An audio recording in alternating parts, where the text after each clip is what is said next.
Hi friends, இது ஜெஸி rice. என்னுடைய friend வீட்டிலேருந்து அவங்க மகன் ஒரு காம்படிஷனுக்கு போயிருந்தான். ரொம்ப நல்லா ரெடியாக இருந்தான் அவன். காம்படிஷனுக்கு அவனும் அவன் கூட அவனுடைய ஃப்ரெண்டு ஒருத்தரும் போயிருந்தாங்க. என் ஃப்ரெண்டுடைய மகன் அந்த காம்படிஷனில் தோற்று போனான்.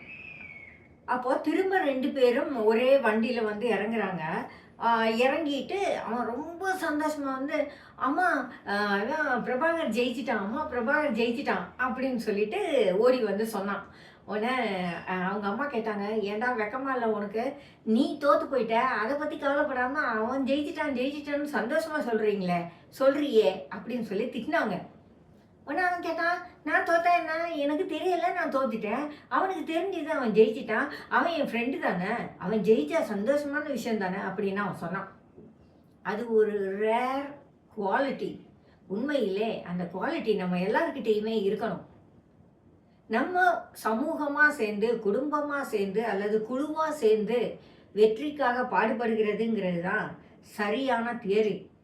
நம்மளுடைய ஃப்ரெண்ட்ஸ் எல்லாம் தோற்று போகணும், நான் மட்டும்தான் ஜெயிக்கணும் அப்படின்னு நாம் நினச்சா அது நமக்கு தோல்வியை தான் கொண்டு வரும். யார் ஜெயிச்சா என்ன, நம்ம குழு ஜெயிக்குதா, நமக்கு தெரிஞ்சவங்க ஜெயிக்கிறாங்களா அல்லது திறமையானவர்கள் ஜெயிக்கிறார்களா, வெற்றி யாருக்கு கிடைத்தாலும் அது கொண்டாடப்பட வேண்டியது தான். நம்ம எதிராளிக்கே வெற்றி கிடைத்தாலும் அது கொண்டாடப்பட வேண்டியது தான். ஏன்னா அந்த வெற்றிக்கு அவங்க ஒரு விலையை கொடுத்துருப்பாங்க இல்லையா? அதை நம்ம சாதாரணமாக மதிப்பிட முடியாது. நம்ம தோத்துட்டோங்கிறதுக்காக நம்ம வருத்தப்படலாம், தப்பு கிடையாது. அதே சமயம் நான் தோத்துட்டேன், அவன் எப்படி ஜெயிக்கலாம், அவனை நான் அப்ரிஷியேட் பண்ணணுமா அப்படின்னு நினைக்கக்கூடாது. இந்த குழந்தை சொன்னது ரொம்ப ரொம்ப கரெக்டு. எனக்கு அதுக்கான விஷயங்கள் தெரியலை, நான் தோற்று போனேன்.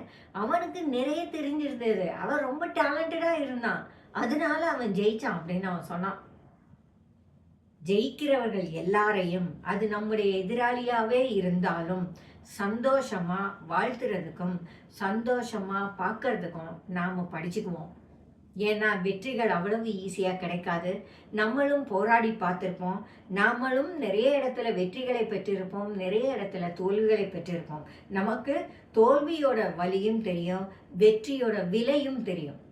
இது ரெண்டுமே ரொம்ப ரொம்ப பெருசு, ரொம்ப ரொம்ப நாம் கவனத்தில் கொள்ள வேண்டியது.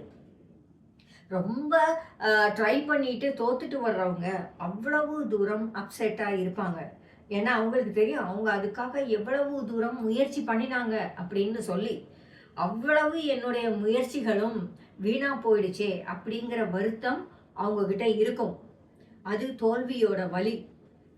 வெற்றியடைஞ்ச ஒவ்வொருத்தர்கிட்டையும் ஒரு கடினமான பாதை பற்றின கதை இருக்கும். அவங்க நிறைய இழப்புகளுக்கு பிறகு, நிறைய வலிகளுக்கு பிறகு, நிறைய அர்ப்பணிப்புகளுக்கு பிறகுதான் அந்த வெற்றியை அவங்க அடைஞ்சிருப்பாங்க.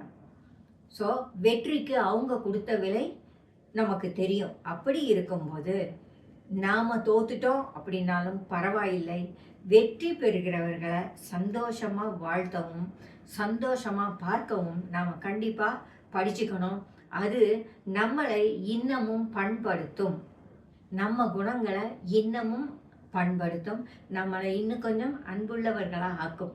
அன்பு இருந்தால் தான் நம்மளால் எதிராளியை யாருன்னு தெரியலைன்னா கூட அவங்களை வாழ்த்துறதுக்கு நமக்கு மனசு வேணும். அப்படின்னா நமக்கு அன்பு வேணும் இல்லையா? யாராக இருந்தாலும் பரவாயில்ல, ஜெயிச்சிருக்கான்ப்பா, எவ்வளோ கஷ்டப்பட்டு ஜெயிச்சிருப்பான், அவனை கொஞ்சம் நம்ம க்ரீட் பண்ணுவோம், வாழ்த்துவோம், அப்ரிஷியேட் பண்ணுவோம் அப்படின்னு நம்ம நினைக்கணும். அது அந்த அந்த மனுஷ பண்பை நம்ம எல்லாருமே நமக்குள்ள வளர்த்துக்கணும்.